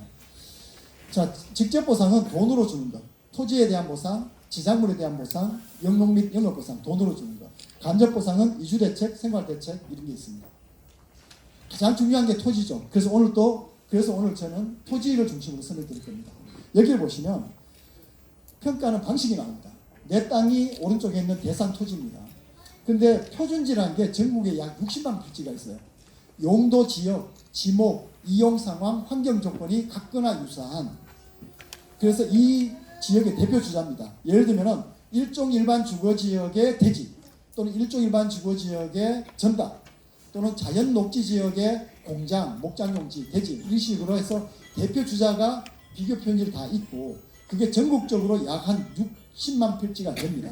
이걸 표준지라고 하는데 그 중에서 내 땅하고 유사한 것들을 끌어 모았더니 왼쪽에 나오는 ABCD 같은 게 있는데 그 중에서도 모양과 색깔이 가장 유사한 B가 맞겠다. 그러면 이게 비교 표준지가 되는 거예요. 그러면 그 땅의 공시지가 21년 또는 22년에 발표됐던 그 공시지가에다가 시점 수정, 지역 요인, 개별 요인, 그 밖의 요인 이런 것들을 곱셈을 해서 하는 복잡하게 해서 일반인들이 보면은 무슨 얘기인지 모르는 그렇게 평가를 합니다. 자, 그러면 이 개별 요인하고 기타 요인만 그 밖의 요인만 좀 설명드릴게요. 개별 요인은 내 땅하고 비교하는 비교 표준지하고 가로 조건, 도로가 이게 낫냐, 접근 조건, 광역 교통망 또는 그 집과의 거리가 어떠냐, 그 다음에 환경 조건, 주변 환경이 어떠냐, 획지 조건, 땅 모양이나 높낮이가 어떠냐, 행정 조건, 행정 규제가 어떠냐, 그다음 기타 조건, 이렇게 하나하나 비교해서 수치로 매깁니다. 그런데 가장 중요한 거는 그 밖의 요인입니다. 옛날에 기타 요인이라고 했어요. 우리 일상용어로 기타라는 말은 중요한 거 다 빼고 나머지 찌꺼기 이런 뜻이잖아요. 토지 수용에서는 기타 요인이 알파요, 오메가요, 전략적인 핵심 코드입니다. 이게 뭐냐면은 옛날에 어르신들은 그 표현을 알아요. 몇 배수다, 두 배수다, 세 배수다 이런 말씀하세요. 수용될 때. 바로 이겁니다. 이게 표준지 공시지가를 기초로 하잖아요. 그런데 아까 헌법 2, 3조 3항의 정당한 보상은 시가에 의한 보상이라고 그랬죠. 시가라는 거는 매번 시세가 오락내리락 하니까 잘 모를 수 있습니다. 그래서 이 공시지가와 시가를 일치시키기 위해서 어떤 장치를 만들어야 돼요. 그러다 보니까 우리나라 현재 공시지가의 시가를 반영하는 비율은 대략 67% 내지 70% 사이로 왔다 갔다 합니다. 자, 그러면 67을 100으로 맞춰야 시가가 되는 거잖아요. 그러면 약 한 1.7을 곱하면 돼요. 곱하는 수치 1.7이 바로 기타 요인입니다. 만약에 공시가 2배를 준다 그러면 곱하기 2가 되는 것이고 공시가 3배를 준다 그러면 3이 되는 것이죠. 자, 그럼 이걸 어떻게 정하느냐? 공시가와 시세를 비교할 때 시세에 대한 자료를 주변에 있었던 과거의 수용의 가격, 이걸 보상설례라고 합니다. 또는 거래 사례, 매매 가격. 이러한 자료는 저희 법인 분석팀에서도 전부 다 모든 내용을 다 가지고 있어요. 그런데 거래 사례라는 것은 높은 가격부터 급매로 나와서 낮은 가격까지 천차만별이잖아요. 그 중에서 최소한 중간 가격이라고 써야 되는데 낮은 가격을 써버리면 기타 요인이 떨어지는 거예요. 이거를 나중에 분석해서 강력하게 주장을 해야 되는 겁니다. 여러분 기타 요인 수치가 예를 들면은 2.5, 2.5, 2.4 이런 게 있다고 봅시다. 그러면 0.1밖에 차이가 없잖아요. 2.4, 2.5. 하나는 2.5배 준다, 하나는 2.4배 준다인데 이게 이 지역의 평균 가격의 10%를 영향을 미친다는 겁니다. 여기가 만약 10조가 보상된다 그러면 1조가 더 떨어진다는 얘기예요. 그 정도로 이 소수점의 숫자가 그 정도의 의미를 있습니다. 그래서 이 기타 요인이 아주 중요하다 이 말씀 드리고요. 그 다음에 특별한 쟁점들 보겠습니다. 지금 평가 중에 있기 때문에 오늘 제가 설명하는 걸 들으시고 내가 이런 문제가 있다 싶으시면요. 오늘 이후에 대책위 건물 3층에서 저희들이 상주 상담이 이제 시작되거든요. 오셔갖고 바로 상담을 받으셔서 그 쟁점이 있는지 확인하시기 바랍니다. 첫 번째 무가건축물입니다. 89년 1월 24일 이게 토지보상법이 시행령이 발효된 날짜입니다. 그래서 그 전에 있었던 무가건물은 적법한 건축물로 본다는 조항이 부칙 규정에 들어갔어요. 자, 이 적법한 건물로 본다 해서 무가건물을 보상하나? 이게 아닙니다. 건물은 무가건물이라도 원래 다 보상이 됩니다. 그건 문제가 없어요. 중요한 거는 무가건물이 깔고 있는 땅이에요. 제가 수용 보상했던 사례 중에서요. 서울 중랑구에 있는 신내 3구역이라는 곳에서 지목은 임야인데 옛날에 70년대부터 과수원을 만들고 관리사 주택을 지어갖고 자식을 키우신 분이 있었어요. 그런데 무가건물이죠. 그런데 그 임야로 그 땅값을 보상했는데 이거는 적법한 건물이 되면은 그 건물이 깔고 있는 땅은 뭐가 되죠? 대지가 되죠. 대지로 보상받았더니 7배가 올라갔습니다. 이런 사례도 있습니다. 저희들이 얼마 전에 했던 시흥하중 보금자리집입니다. 시흥하중 공공주택집인데 여기에서 했더니 이런 사안이 하나 있었습니다. 그래서 요거는 입증은 왼쪽에 보는 것처럼 흑백으로 된 이게 항공사진인데 88년도 사진이에요. 88년도에 건물이 있는 게 확인되잖아요. 그리고 그 건물의 형성이 지금도 유지되고 있어요. 그러면 89년 1월 24일 이전에 건물이 있었다는 게 입증이 된 거죠.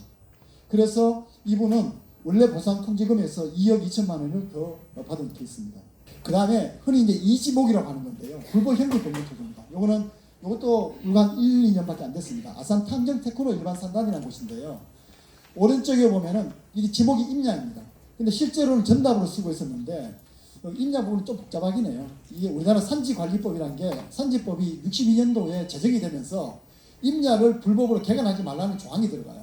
그래서 그 이후에 개간해서 바치로 쓰면 불법 현질 변경이 돼서 불법에 대해서는 국가가 인정 안 해줍니다. 원칙적으로. 그런데 그럼 62년 이전에 또는 그 무렵에 항공사진으로 그때도 밭이었다는 걸 입증해버리면 이게 밭으로 되는 겁니다. 그리고 항공사진은 66년도 겁니다. 62년 이전이 아니잖아요. 그러면 항공사진으로 그때 밭이었어라고 입증하면 우리가 이걸 증거를 내놓으면 사업 시행자인 LH 측에서 이게 밭이 아니었다는 걸, 그러니까 62년 밭이 아니었다는 걸 입증해야 되는데 다른 자료가 없거든요. 우리는 항공사진이 65년 6년부터 나옵니다. 그래서 거의 일단은 전으로 만약 쓰고 있는 게 있다면, 인야를 쓰고 있는 게 있다면 이걸 따져볼 필요가 있다는 거고요. 똑같은 사례인데요. 세종 포천 고속도로 지금 이제 안성까지 뚫렸잖아요. 거기서도 똑같은 사례로 해서 소실보상금이 2억이 증액됐습니다. 조금 전에 앞에 사례에서는 무려 4억 5천만 원이 증액됐어요. 그 다음에 1단지입니다. 자, 여기 보시면 같은 소유자인데 땅이 필지가 여러 개 나눠졌어요. 8개 나눠져 있습니다. 근데 왼쪽에 보면은 그 왕복 6차선의 대로를 접하고 있고요. 안쪽으로 들어가면 맹지예요. 이 평가를 하면 어떻게 평가하냐면은 안쪽에 있는 거 다 맹지로 해서 가격이 다 매겨버립니다. 그럼 가격 차이가 30, 40%, 50%막 나버려요. 근데 이거는 소유자가 갖고 실제로 같은 용도로 다 쓰고 있어요. 이걸 1단지라고 합니다. 1단지가 돼버리면 한 개 필지가 되니까 어떻게 되겠어요? 이 필지 전체가 6차선에 접하고 있는 게 돼버립니다. 어마어마하게 올라가는 거죠. 바로 이런 1단지 쟁점으로 저희들이 인천의 하객 1구역이라는 곳에서 5억을 증액시켰던 사례입니다. 그 다음에 요거는 의정부 우정공공주택지구였는데요. 잔여지입니다. 여기는 면 단위로 잘랐으니까 경계선에 있는 땅을 가지신 분들은 유념해서 보시면 됩니다. 원래 땅 모양이 왼쪽 건데 오른쪽에 보면 위에는 노랗고 밑에는 빨갛잖아요. 빨갛게 된 부분이 수용된 거. 위에가 그 남은 땅입니다. 자, 그럼 이렇게 됐을 때 이 땅에서는 그 위에 또 조그만 땅이 있었는데 이 땅 못 쓰게 됐으니 사가라라고 해서 그거는 LH가 또 샀습니다. 그 다음에 대부분 남은 노란 땅, 이 부분은 이걸 잔여지는 여전히 내 소유로 남아있지만 가치가 하락했다라는 주장을 하면 됩니다. 그러면 그걸로 인해서 이 땅이 사업을 하면서 내 땅이 잘려서 맹지가 되었거나 너무 좁아졌거나 또 형상이 안 좋아졌다, 이런 의미를 가치 하락이라고 하는데, 가치 하락이 인정돼서 그냥 놔뒀으면 아무것도 못 받을 걸 별도로 소유권의 여전히 내한테 있으면서 3억 5천을 더 받아낸 겁니다. 이게 잔여지 쟁점입니다. 그 다음에 가치 하락 또 하나 보면 용서 고속도로 가다 보면 금토 톨게이트가 있어요. 바로 전면한 땅인데요. 여기에 있는 보라색과 빨간색 전체가 원래 하나의 땅이었는데 빨간 부분은 편입돼 버리고 톨게이트 옆에 있는 보라색 부분이 남았는데 이게 맹지가 돼버렸어요. 못 쓰는 땅이 돼버렸잖아요. 소유권이 있어도 못 씁니다. 그래서 이 부분에 대한 잔여지 가치 감소를 인정해서 2억 원을 증액시켰던 사례입니다. 자, 여기까지 해서 토지에 대한 특별한 쟁점을 말씀드렸고, 아까 위원장님께서 말씀하셨던 폐기물 이슈는 정말 중요합니다. 이 지역은 제가 오늘 이걸 준비할 거 그랬나 생각하는데, 특히 창고나 고물상 운영하시는 분들은 땅이 오염되거나 이러면은 원칙적으로 민법상으로는요, 매매를 하게 되면은 하자 담보 책임이라는 게 있습니다. 나중에 땅 속에서 뭔가 발견되면은 그 폐기물을 해체하는 비용 수천에서 억이 들 수도 있는데 그거를 나중에 다시 지급해 줘야 돼요. 그런데 이거를 이 보상금 통보됐을 때 협의를 하지 않고 수용을 가게 되면은 아까 원시취득이라는 말씀하셨잖아요. 이게 LH가 땅을 그동안에 등기부로 싹 갈아버린다는 얘기입니다. 갈아버리고 LH가 새로운 소유자로 등장하는 거거든요. 원시취득이 되면은 하자 담보 책임이 없어져요. 그래서 그런 면이 있기 때문에 만약에 이런 내가 땅 속에다가 뭔가 묻어뒀거나 이런 폐기물이 많을 것 같다, 이런 게 있으면은 그 점을 염두에 두시고 생각하시는 게 좋습니다. 자, 그러면 이제는 토지를 뺀 나머지 부분에 대해서는 뼈대만 오늘 말씀 간단하게 좀 드리고 가겠습니다.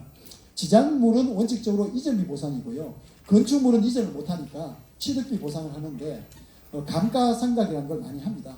그러나 건축물은 국토부에서 예정해놓은 가격보다는 그렇게 박하게 주지는 않는 편이긴 합니다. 그래도 설명을 좀 드리고, 영업보상은 사업인정 고시일 등 전부터 적법한 장소에서 인적 물적 시설을 갖추고 계속적으로 행한 자인데, 여기는 공란공고 있었던 21년 이전부터 이렇게 생각하셔야 됩니다. 그 다음에 무허가로 임차 영업하시는 분들은 원래 무허가 영업은 보상 안 되거든요. 영업 보상 안 되는 거는 무허가 영업, 그 다음에 불법 형질 변경된 토지, 그 다음에 건물의 용도 변경된 것, 이거는 인정 안 해줍니다. 영업보상. 그런데 임차업을 하시는, 영업하시는 분 중에서 무허가를 하시는 분들은 1천만 원 한도에서 그 영업보상이 지급되고요. 그 다음에 1천만 원뿐만 아니라 생활대책용지도 나중에 6평 받을 수가 있습니다. 자, 그다음 이주자 택지입니다. 가장 중요하죠. 간접보상에서 핵심입니다. 공란공고일은 21년 2월 24일부터 1년 이전이니까 20년 2월 24일 이전부터 주거용 건축물을 소유 및 거주해야 됩니다. 소유는 부동산 등기부등본에 이때부터 이름이 올라가 있어야 되고요. 거주는 뭘로 입증하냐면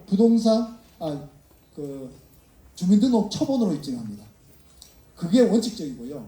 만약에 내가 실거주를 했는데 초본이 주소 이전 안 했다 이런 분들은 입증을 하면 되긴 됩니다. 좀 복잡합니다.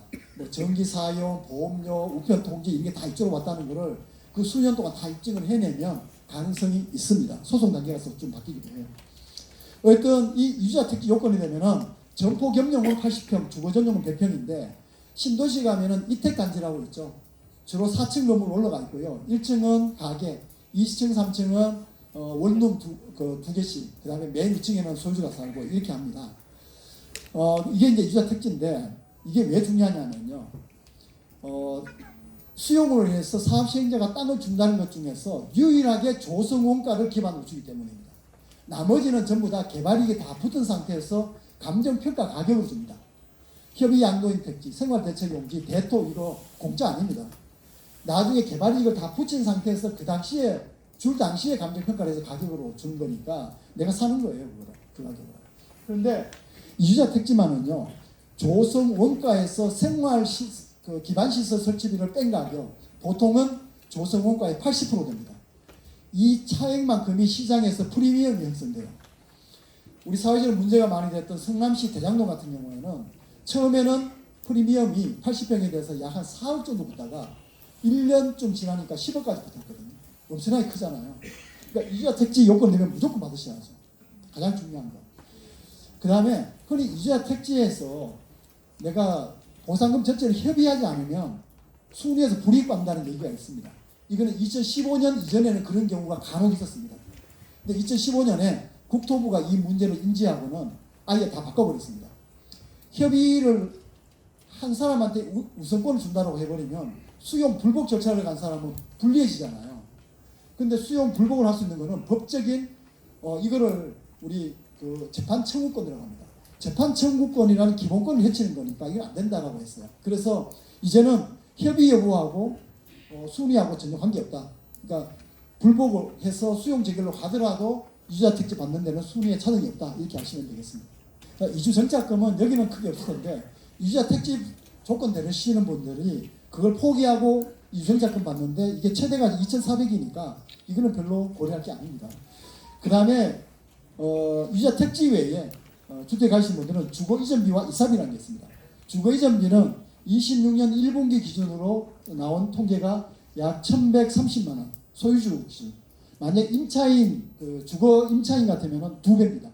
2,270만 원 정도 됩니다. 한 이 정도를 주거 이전비 받고요. 이사비는 건물의 자기 주택의 면적에 따라서 한 150에서 300만 원 그 사이에서 받는다 이렇게 보시면 되겠습니다. 그 다음에 이제 생활대책인데 상가딱지 얘기입니다. 내가 첫 번째는 이주자 택지를 공급받을 때 80평짜리 점포 겸용을 받지 않고 나는 주거 전용으로 100평 받겠다. 20평 더 받고 상가를 못 내는 이걸 받는 거죠. 그러니까 근생이 안 되는 이런 건물을 받게 되면은 상가 부분을 포기했기 때문에 이 딱지를 줍니다. 상가 딱지. 8평을 받을 수 있고요. 두 번째는 영업보상 대상자. 기준일 1년 이전부터 즉 20년 2월 24일부터 계속 영업을 해온 사람인데요. 허가받은 영업자, 사업자 등록되어 있으면 8평. 그 다음에 무가나 자유업은 6평 이렇게 되고요. 영농보상도 똑같은 요건입니다. 일반적 농지는 606평 이상, 그 다음에 시설 재배나 화훼는 200평 이상이면은 이 영농보상 대상자에 해당되고요. 그래서 자격농은 8평, 임차농은 6평 받습니다. 자, 이 생활대책용지, 상가딱지 6평, 8평 받아갖고 자기 건물 지을 수 있나요? 못 짓죠. 건물 최소 면적도 안 되잖아요. 그럼 이걸 어떻게 하느냐? 주로는 예를 들면 8평을 한 50개를 모으면은 5, 8, 2, 40, 400평이 되잖아요. 그러면은 지하 한 3층 주차장, 위로 한 10층 이런 상가 건물을 올릴 수 있단 말이에요. 그래서 생활대책용지 조합이라는 걸 만들어서 함께 하기도 하고, 그 다음에 또는 이걸 개발하는 시행사들이 이걸 딱지를 삽니다. 그래서 소위 말하는 상가딱지, 프리미엄 이런 얘기 하잖아요. 옛날에 보험자리 할 때 서초 우면지구나 내곡지구 같은 경우에는 프리미엄이 평당 약 2천만 원이 붙었습니다. 그러면 8평이니까 한 1억 6천원을 저희 프리미엄 받을 수 있죠. 그런데 최근에 와서는 이 프리미엄이 좀 많이 안 붙는 추세이긴 하니까 이 생활대책용지가 공짜가 아니라 그랬잖아요. 이 사는 거하고 프리미엄 붙지를 보시고 판단하시면 좋을 것 같습니다. 여기까지 해서 일단 제가 오늘 보상 내용은 좀 간략하게 설명드렸는데 전체 보상 전략과 개인이 현재 보상 평가 있는 중에서 토지에 대해서 유념해야 될 점 설명드렸습니다. 좀 도움 되었을까요? 네, 그럼 제가 일단은 여기까지 드리고 그 다음에 우리 고려 소개 듣고 이거 질의응답 있으면 다시 올라와서 답변을 하도록 하겠습니다. 오랜 시간 경청해 주셔서 감사합니다.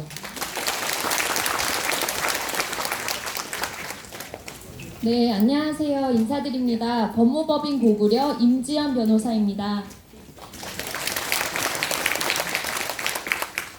네, 앞서 정말 많은 설명 들으셨는데 잠깐 우리 머리도 식힐 겸 해서 저희 법인에 대해서 간단하게 소개 말씀 좀 올리겠습니다.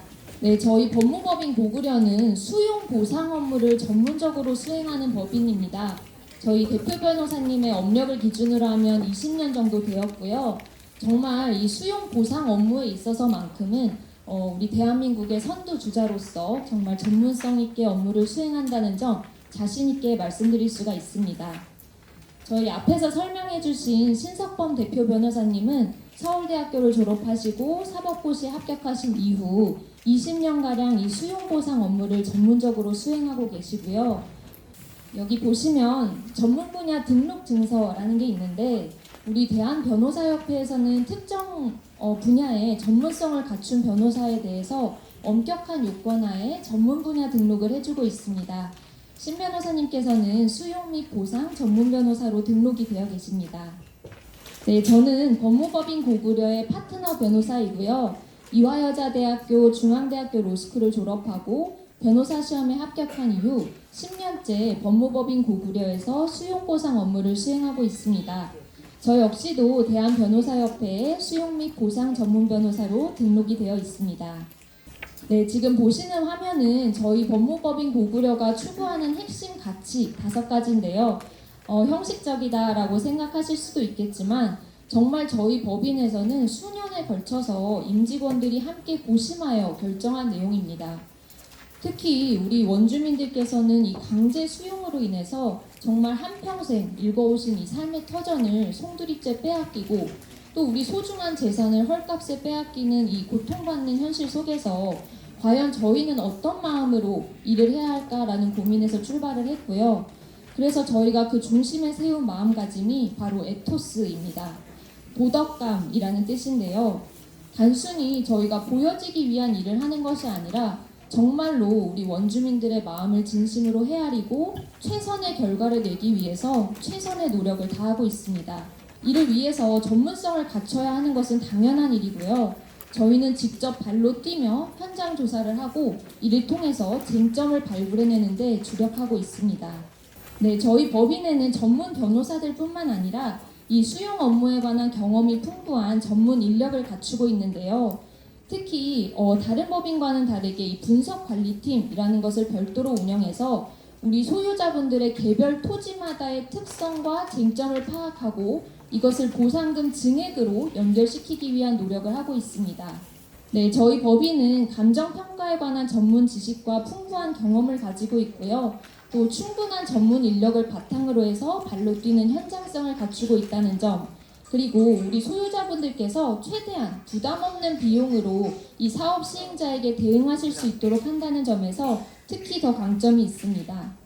네, 여기 나와 있는 곳들은 저희가 정말 수많은 공익사업 시행지구에서 업무를 수행한 업무 실적인데요. 이 한 페이지에는 다 담을 수 없을 만큼 정말 많은 곳들에서 업무를 수행한 경험과 노하우를 가지고 있습니다. 저희가 구체적으로 어떤 역할을 수행하는지도 궁금하실 텐데 저희는 한 번의 위임계약 체결을 통해서 수용재결, 이의재결, 행정소송까지의 모든 업무를 처리하는 원스톱 서비스를 제공하고 있습니다. 저희는 계약이 체결이 되면 직접 현장에 나가서 현장 조사를 시행하고요. 또 단계마다 나오는 이 감정평가서를 철저히 분석해서 감정에 관한 의견서를 제출합니다. 또 감정평가가 진행될 때마다 직접 이 현장에 입회를 해서 우리 평가사님들께 우리 소유자분들의 억울한 주장사항을 직접 전달을 하고 있습니다. 네, 저희 사무실은요, 서울 서초구의 예술의전당 앞에 있는 평화빌딩이라는 곳에 위치해 있는데요. 여기 보시면 법무법인 고구려 TV라고 유튜브 채널 표시가 있습니다. 저희 법인에서 운영하는 채널이고 아까 설명회가 시작되기 전에 영상 보신 분들도 계실 텐데 모두 다 저희 유튜브 채널에 올라와 있는 영상들입니다. 들어와 보시면 이 수용 보상과 관련해서 중요한 내용들뿐만 아니라 일상생활에서 도움이 되는 법 지식에 관한 내용들도 많이 올라와 있으니까 들어와서 한번 저희 법인 어떤 법인인지 탐색도 해보시고요. 또 구독도 해주시면 감사하겠습니다. 네, 중요한 내용인데요. 오늘 설명회 끝나고 나면 아마 이것저것 정말 많은 것들이 궁금하실 것 같습니다. 그래서 저희가 바로 다음 주부터 상주 상담을 시작합니다. 위치는 우리 신도시 대책위원회가 있는 건물의 3층이고요. 월요일은 오후 2시부터 나머지 요일은 오전 10시부터 상주 상담 진행하니까 많이들 오셔서 궁금증 꼭 해소하고 가시기 바랍니다.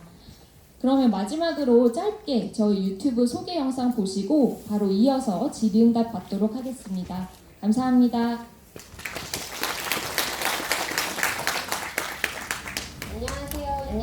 안녕하세요. 법무법인 고구려 수용 및 보상 전문 변호사 임지연 변호사입니다.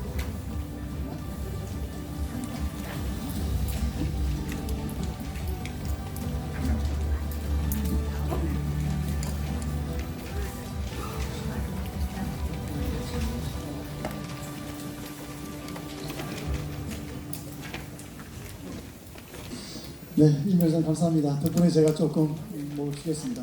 오늘 여기 질의응답 시간에는요, 아주 개별적인 거는 웬만하면 나중에 따로 상담 오시는 게 더 차분하게 설명될 것 같아요. 전체적인 어떤 쟁점이나 이런 궁금증 이런 것에 대해서 한번 질문 있으시면은 오늘 시간 관계상 한두 분 또 두세 분 정도 받겠습니다.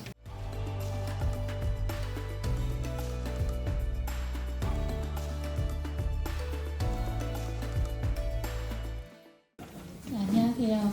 아까 말씀해주신 것 중에 의의 신청 네. 절차 중에 의의 유보를 하라고 하셨는데요. 네. 그 의의 유보를 저희가 어떻게 해야 되는지 그것 좀 말씀해 주셨으면 좋겠고, 네. 아까 그 4단계를 말씀해 주셨거든요. 네. 그 단계별로 그 기간이 어느 정도로 소요가 되는지. 그렇군요. 네, 그거가 좀 궁금해서. 내가 가장 중요한 설명을 하나 딱 드렸었네요. 협의 통보 나면은 수용 재결될 때까지 6개월, 이의 재결 날 때까지 6개월, 행정소송 날 때 빠르면 6개월, 쟁점 있는 사안이 치열하게 공방이 원피고 벌어지면은 한 1년 이렇게 보시면 됩니다. 그러니까 최대 2년인데 보통 한 1년 6개월로 끝나는데요. 또 이의 재결은 거치지 않거나 이의 재결을 넘과 동시에 행정소송을 들어갈 수 있어요. 그럼 시간 절약되겠죠. 그러면 수용 재결 6개월과 행정소송 6개월에서 1년 만에 끝낼 수도 있습니다. 이 세 개 절차를 다. 대략 그 정도 시간 되고요. 자, 그러면 오늘 장시간 동안 이렇게 경청해 주셔서 감사합니다. 하여튼 다음에 한 보다 통지문에 와서 다시 한번 설명 자세히 올리겠습니다. 감사합니다. 수고하셨습니다. 이상으로 보상전략 설명회를 마치겠습니다. 지금은 마무리 단계예요. 처음에도 말씀드렸지만은 이제 길어봤자 2달 이내 토지평가 다 끝나고, 그래서 우리 마무리를 잘하기 위해서 맞자는 마음에 든 우리들의 그 소망, 마음에 든 목표는 우리가 정당 보상 받고 신속 보상받고 최대 보상 받는 거 아니에요? 묻자는 생각을 봤는데 무슨 어려움이 있더라도 이를 극복해서 단계에서 극복해서 마무리, 우리가 이것을 이룩해내자 하는 뜻에서 마무리로 이제 제가 한번 구호를 할 테니까 마무리 해주세요. 우리들 정당 보상 최대 보상을 위해서 마무리! 고맙습니다. 이상으로 마치겠습니다.